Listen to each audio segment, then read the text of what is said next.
উপস্থিত থাকবো।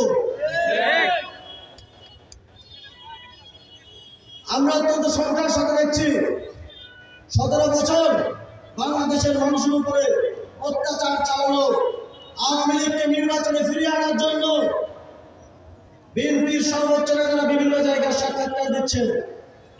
আওয়ামী লীগকে রাজনীতিতে ফিরিয়ে আনার জন্য তারা বলছেন যে আজকে যদি আওয়ামী লীগকে নিষিদ্ধ করা হয়, কালকে যে আমাদেরকে নিষিদ্ধ করা হবে না, এর নিশ্চয়তা কোথায়? যদি কেউ খুন করে, যদি তার ফাঁসি দেওয়ার ক্ষেত্রে কেউ বলে আসে যে আজকে যদি তাকে ফাঁসি দেওয়া হয়, তাহলে কালকে যে আমাকে ফাঁসি দেওয়া হবে না, এর নিশ্চয়তা কোথায়? তার মানে আপনারাও খুন করতে চান, তার মানে আপনারাও জুলাই থেকে গণহত্যা সাজিত হয়েছে, আবার তা করার চিন্তা আপনাদের মাথায় রয়েছে।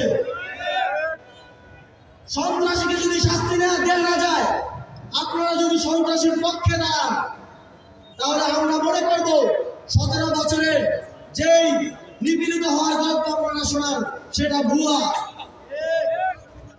যে সন্ত্রাসীকে প্রশ্রয় দেয়, সন্ত্রাসীর পাশে দাঁড়ায়, তার অপরাধ সমান।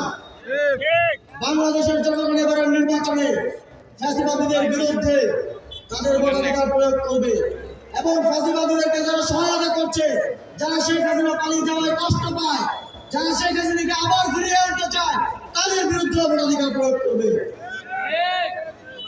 সংগ্রামী বন্ধুগণ, এবারের নির্বাচনে গণভোট বাংলাদেশের ভবিষ্যৎ, আপনাদের ভবিষ্যৎ, আমাদের ভাগ্য পরিবর্তনের জন্য গণভোট এসেছে। আপনারা নির্বাচনের উৎসবে গণভোটে হ্যাঁ ভোট দিবেন, এটা আমরা বিশ্বাস করি। আপনাদের ন্যায্য মজুরি আদায় করতে, আপনাদের ন্যায্য অধিকার আদায় করতে গণভোটে হ্যাঁ ভোটে ভোট দিতে হবে।